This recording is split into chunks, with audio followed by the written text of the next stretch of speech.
सुबह लोग जितना भी खराब टाइम आपकी जिंदगी में आ जाए, जिंदगी आपको दूसरा मौका गारंटी देता है। देखो ये रियल मैड्रिड फैन ज्यादा रिलेट कर पा रहे हैं आज के टाइम में, क्योंकि पहला 3-4 महीना जो घटिया फुटबॉल, जो गू फुटबॉल खेला है हमने, जो हगा है मैच में या फिर फील्ड में जाके, तो हमारे पास ला लीगा बताओ, यूसीएल में तो अभी 24 पोजीशन पे, लेकिन ला लीगा में भी कंपटीशन में नहीं होना चाहिए था, क्योंकि हम लोगों ने फालतू का मैचेस ड्रॉ किए, हेयर एंड देयर हम लोग गंदा परफॉर्मेंस किए, एम्बापे फॉर्म में नहीं है, विनीशियस का इंजरी एंड बाकी टीम का कॉम्बिनेशन बताओ, मोमेंटम बताओ, सारे हमारे पास में है नहीं।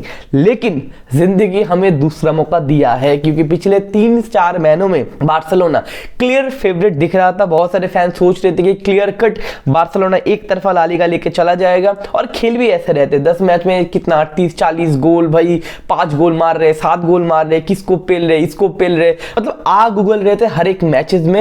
एंड हांसी फ्लिक और उनका टीम अनबीटेबल लग रहे थे।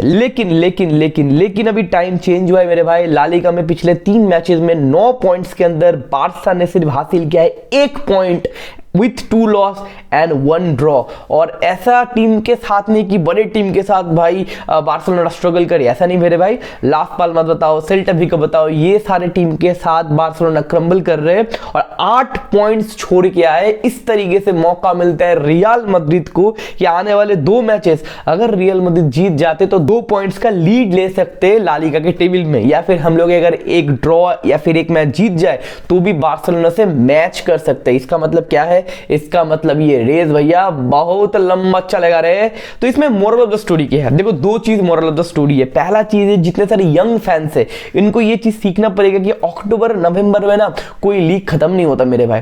हम लोग अगर बोले कि रियल मैड्रिड तो भैया यूसीएल जीत जाएगा, अगर रियल मैड्रिड फॉर्म में रहता है तो बहुत सारे लोग बोलते हैं रियल मैड्रिड तो भैया यूसीएल जीत जाएगा। अगर आपका टीम फॉर्म में तो भैया लिवरपूल तो आराम से प्रीमियर लीग उखाड़ ले पाएगा, या फिर बार्सिलोना तो ला लीगा जीत जाएगा। जो यंग फैंस है ना वो 2-3 महीने के अंदर ना मोटिवेट हो जाते हैं कि भाई इसका तो मोमेंटम चल रहा है, ये तो भैया हो जाएगा। लेकिन हमको ये देखना पड़ेगा, ये जो सीजनल फुटबॉल होता है ना, क्लब फुटबॉल होता है ना, ये 100 मीटर 200 मीटर का रेस नहीं है, it's a marathon, it's a fucking marathon.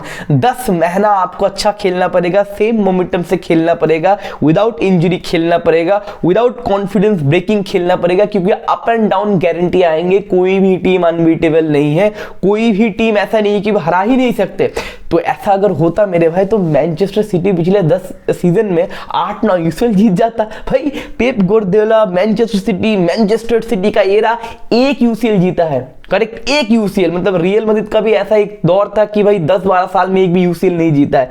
तो कहीं ना कहीं मैं ये बोलना चाहता हूं, क्लब फुटबॉल में अगर आप ट्रॉफी जीतना चाहते हो, क्लब फुटबॉल में जब रिजल्ट प्रोड्यूस करना चाहते हो, रिजल्ट मतलब मेरे भाई ट्रॉफी, कौन सा मैच जीत तो कौन सा मैच हार तो डजंट मैटर, ये 10 साल बाद कोई याद नहीं रखेगा। याद रखेगा ट्रॉफी किसने जीता है, यूसीएल किसने जीता है, प्रीमियर लीग किसने जीता है, ला लीगा किसने जीता है। तो अगर आप ट्रॉफी जीतना चाहते हो तो आपको ठहरना पड़ेगा, इंतजार करना पड़ेगा। जो यंग फुटबॉल फैंस है शायद ये समझ रहे इसका एग्जांपल लेके कि 2-3 महीने में मेरे भाई ट्रॉफी जीता नहीं जाता। तो यहां पे एंट्री आता है मौके का, यहां पे एंट्री आता है रियल मैड्रिड का। We know that Real Madrid के पास मोमेंटम नहीं है, we know that Real Madrid के पास प्लेयर्स नहीं है, वी नो दैट हमारे पास वो मेंटेलिटी का भी थोड़ा ऊपर नीचे है। हमारा जो एम्बुबीज है, सबसे इंपॉर्टेंट खिलाड़ी है, फिर सबसे इंपॉर्टेंट जो सागा था या फिर सेंटर पॉइंट था, क्रिस्टियानो रोनाल्डो जैसे ग्रेविटी बनाया गया था, एम्बापे आके भाई रियल मैड्रिड को लीड करेंगे, एम्बापे आके रियल मैड्रिड को यूसीएल जिताएंगे, अभी वो मोमेंटम में नहीं है। लेकिन ये मौका है बार्सिलोना से नजदीक जाने का, बार्सा के ऊपर प्रेशर क्रिएट करने का। देखो मैंने 2-3 चीज बताए थे। पहला पॉइंट ये है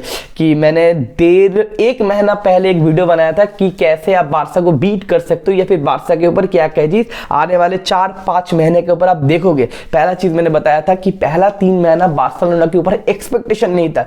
लोग बोल रहे थे कि बार्सा तो कुछ जीतेगा नहीं मेरे भाई, new manager, new tactics, young player, मजे करने दो। वो लोग मजे किए और मजे करके बहुत सारे मैच जीत भी गए, अच्छा फुटबॉल खेले, एक्साइटिंग फुटबॉल खेले, गोल्स मारे। लेकिन एल क्लासिको के बाद वो डिप क्यों आया पता है? मैंने बताया था, एल क्लासिको वाले मेरे वीडियो में उठा के देख लेना, मैंने बताया था जब एल क्लासिको जीत चुके थे Barcelona after beating the Bayern Munich, El Clasico जीतने के बाद बार्सा फैंस या फिर फुटबॉल फैंस का नजर गया बार्सिलोना के ऊपर। अब एक्सपेक्टेशन आया कि भाई अभी बार्सिलोना सिर्फ अच्छा फुटबॉल नहीं खेलेगा, ये बार्सिलोना ला लीगा जीत सकता है, ये बार्सिलोना यूसीएल जीत सकता है, क्योंकि 5 गोल एक बार फ्लूक हो सकता है, 2 बार फ्लूक हो सकता है, बार बार तो फ्लूक नहीं हो सकता। मतलब मतलब लोगों के अंदर ये आशा है या फिर एक्सपेक्टेशन आया कि भाई इस बार्सिलोना इस बार बहुत कुछ कर सकता है, ये एक्सपेक्टेशन मेरे भाई प्रेशर प्रोड्यूस करेगा, क्योंकि पहला 3 महीना ये एक्सपेक्टेशन नहीं था, मजे कर रहे थे। लेकिन इस बार आने वाले एल क्लासिको के बाद जो मैचेस होंगे, मैंने बताया था इस बार एक्सपेक्टेशन के साथ उतरना पड़ेगा, and that can be a pressure situation for Barcelona. जितने सारे प्लेयर्स है, अच्छे प्लेयर्स है, टैलेंटेड प्लेयर्स है, लेकिन हमको ये भूलना नहीं चाहिए मेरे भाई, वो 17 साल के प्लेयर्स है, 18 साल के प्लेयर्स है, 19 साल के प्लेयर्स है। 19 साल के प्लेयर्स से आप लंबा ट्रॉफी या फिर लंबा लीग नहीं जीत सकते। सुनने में अच्छा लगता है, मूवीज में अच्छा लगता है कि भाई 18 साल का बंदा बहुत कुछ कर लिया। नहीं मेरे भाई, 18 साल का मेसी भी कुछ नहीं था, 18 साल का रोनाल्डो भी कुछ नहीं था। 18 साल की उम्र में मेसी ने यूसीएल जीता था, लेकिन वो यूसीएल रोनाल्डिनो गाउचो और सैमुअल एटो का यूसीएल था, वहां पे सिर्फ मेसी ने टेक पार्ट किया था। रोनाल्डो भी 19 साल के 20 साल की उम्र में उस तरीके से डेवलप नहीं हुआ था। तो मैटर करता है, मूवी तो नहीं है भाई, इट्स अ प्रैक्टिकल लाइफ। तो मैटर करता है, बार्सिलोना को साइनिंग चाहिए। इस मैच के ऊपर बात करेंगे, 2-3 चीज के ऊपर बात करेंगे। पहला चीज देखो, डैनी ओल्मो को साइनिंग हुआ तो मैंने बताया था कि डैनी ओल्मो को साइनिंग मेरे को नहीं लगता चाहिए अभी बार्सिलोना को। Barcelona need a winger. पहले मैच जीत रहे थे, सारे लोग भूल चुके थे कि भाई ठीक है भाई मैच तो जीत रहे, चाहिए नहीं हम विंगर। लेकिन मेरे भाई, फुटबॉल या फिर लाइफ का जो बेसिक रूल होता है ना, वो सिंपल रहता है।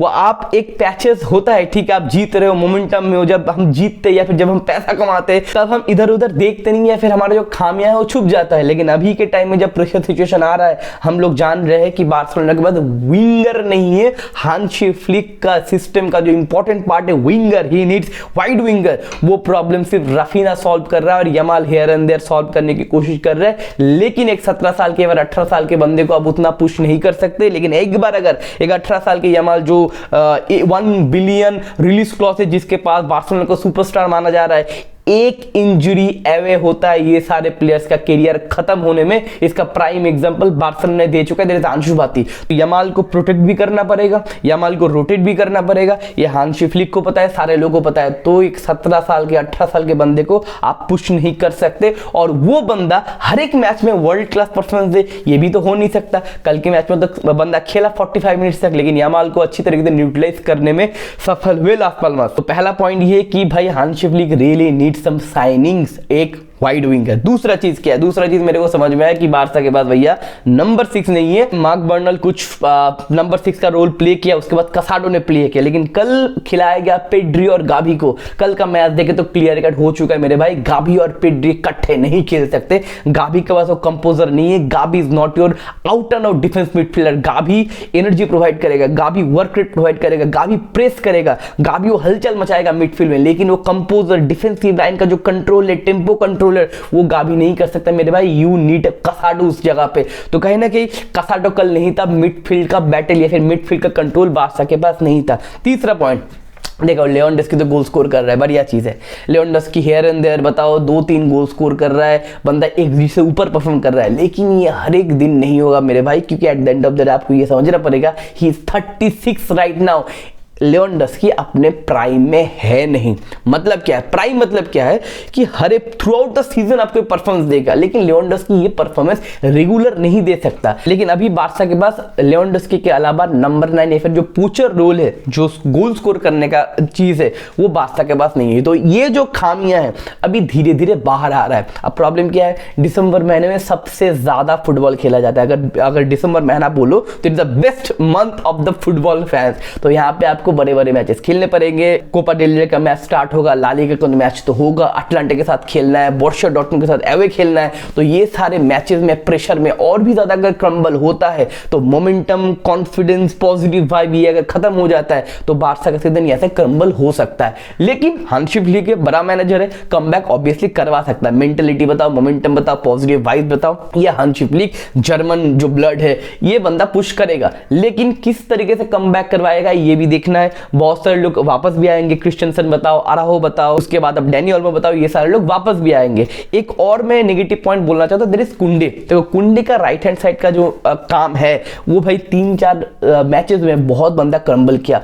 कुंडे के ऊपर भी क्वेश्चन है कि कुंडे का राइट हैंड साइड से बहुत अटैक या फिर कंट्रोल के ऊपर क्वेश्चन मार्क। पिछले मैच में सेल्टा विगो वाले मैच में पहला गोल कुंडे के लिए आया था, तो कुंडे का परफॉर्मेंस के ऊपर भी थोड़ा बहुत क्वेश्चन मार्क है। तो ये 3-4 मैंने जो पॉइंट कल देखा आपसे शेयर शेयर किया। आप बताओ कि बारसा का नेगेटिव या फिर फॉल्ट कहां पे हो रहा है, मिस्टेक कहां से हो रहा है। इस तरीके से मोमेंटम तरीके से शुरू किए थे बार्सिलोना, ये क्रम्बल आ कहां से रहा है, यहां से क्या बार्सिलोना कमबैक कर पाएंगे, नीचे कमेंट सेक्शन में जरूर लिखना। वहां पे अंचेलोत्ती बोल चुके हैं भैया यूसीएल के फाइनल में रियल मैड्रिड उठेगा, कैसे पता नहीं, उसके पास क्या प्लान है पता नहीं। पॉजिटिव पॉइंट एक दो है कि रॉड्रिगो वापस आ चुका है, विनीशियस ने थोड़ा बहुत ट्रेनिंग करना शुरू कर दिया, मतलब 2 हफ्ते के बाद विनीशियस को हम देख सकते हैं। अब एम्बापे को दिमाग ठंडा रख के भैया आने वाले 3-4 मैच जीतना है और ला लीगा में टॉप पे पहुंचाना है रियल मैड्रिड को, जो उसके बाद जो ड्रीम था रियल मैड्रिड को मैं लीड करूंगा, मौका है मेरे भाई। अगर इस मौके के ऊपर भी बंदा हगेगा तो भैया क्या ही कहने, लेकिन हमारे पास ये अपॉर्चुनिटी, दूसरा अपॉर्चुनिटी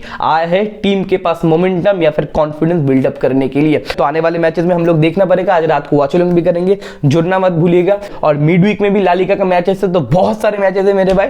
तो अगर न्यू हो चैनल पे सब्सक्राइब वगैरह जरूर करना, लाइक कमेंट वगैरह करना। तो मिलते अगले वीडियो में, take care, bye bye, sayonara.